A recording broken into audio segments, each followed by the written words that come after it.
പിതാവിൻ്റെയും പുത്രൻ്റെയും പരിശുദ്ധാത്മാവിൻ്റെയും നാമത്തിൽ തന്നെ ആമേൻ. പ്രിയ സഹോദരങ്ങളെ, രക്ഷാകരമായ ഈ വിശുദ്ധ വലിയ നോമ്പിൽ 40-ാം ദിവസമായ ഈ ദിവസം നമ്മുടെ കർത്താവായ യേശു ക്രിസ്തു നമ്മോട് വിളിച്ചു പറഞ്ഞ വാക്കുകൾ നമുക്ക് ശ്രവിക്കാം. അതാണ് ഇന്നത്തെ നമ്മുടെ ധ്യാന വാക്യം. വിശുദ്ധ മത്തായി എഴുതിയ സുവിശേഷം 16-ാം അധ്യായത്തിൻ്റെ 24-ാം വാക്യം. പിന്നെ യേശു ശിഷ്യന്മാരോട് പറഞ്ഞത്, ഒരുത്തൻ എൻ്റെ പിന്നാലെ വരുവാൻ ഇച്ഛിച്ചാൽ തന്നെത്താൻ ത്യജിച്ച് തൻ്റെ ക്രൂശെടുത്ത് എന്നെ അനുഗമിക്കട്ടെ എന്നാണ്. പ്രിയ സഹോദരങ്ങളെ, അനുഗമിക്കുക എന്നത് ഒരു തിരഞ്ഞെടുപ്പാണ്. യേശു തമ്പുരാൻ ആരെയും ഇവിടെ നിർബന്ധിക്കുന്നില്ല. ഒരുത്തൻ എൻ്റെ പിന്നാലെ വരുവാൻ ഇച്ഛിച്ചാൽ ഇത് ഒരു ക്ഷണമാണ്. ആവർത്തന പുസ്തകം 30-ാം അധ്യായത്തിൻ്റെ 19-ാം വാക്യത്തിൽ പറയുന്നത്, ജീവനും മരണവും അനുഗ്രഹവും ശാപവും നിങ്ങളുടെ മുൻപിൽ വച്ചിരിക്കുന്നു എന്നതിന് ഞാൻ ആകാശത്തെയും ഭൂമിയെയും ഇന്ന് സാക്ഷി വയ്ക്കുന്നു എന്നാണ്. ആമേൻ. നാം ക്രിസ്തുവിനെ പിന്തുടരുക. പ്രിയ ദൈവമക്കളെ, തന്നെത്താൻ ത്യജിക്കുക എന്ന് പറഞ്ഞാൽ എന്താണ്? പരിശുദ്ധനായ പൗലോസ്ലീഹ ഗലാത്യർക്ക് എഴുതിയ ലേഖനത്തിൻ്റെ 2-ാം അധ്യായത്തിൻ്റെ 20-ാം വാക്യത്തിൽ നാം കാണുന്നു, ഞാൻ ക്രിസ്തുവിനോട് കൂടെ ക്രൂശിക്കപ്പെട്ടിരിക്കുന്നു. ഇനി ജീവിക്കുന്നത് ഞാനല്ല, ക്രിസ്തു അത്രേ എന്നിൽ ജീവിക്കുന്നു എന്നാണ്.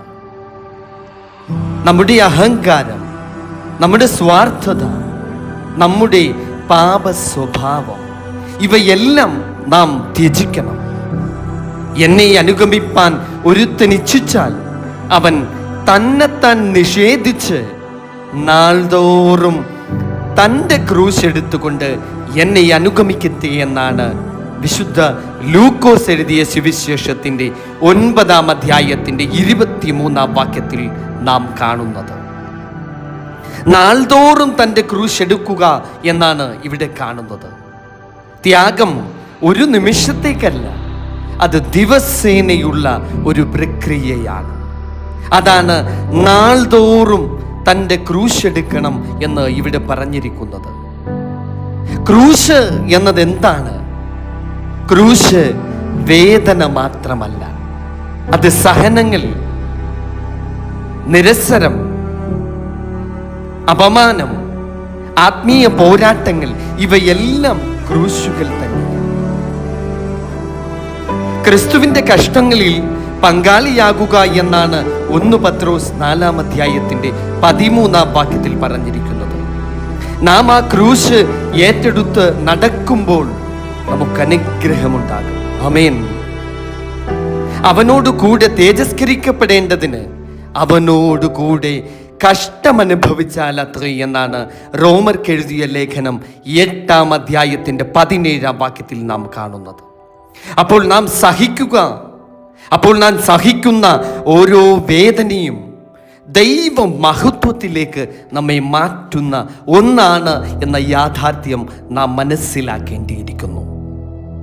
യഥാർത്ഥമായി അനുഗമനം എന്നാൽ എനിക്ക് ശുശ്രൂഷ ചെയ്യുന്നവൻ എന്നെ അനുഗമിക്കട്ടെ എന്നാണ് വിശുദ്ധ യോഹന്നാൻ എഴുതിയ സുവിശേഷത്തിൻ്റെ 12-ാം അധ്യായത്തിൻ്റെ 26-ാം വാക്യത്തിൽ നാം കാണുന്നത്.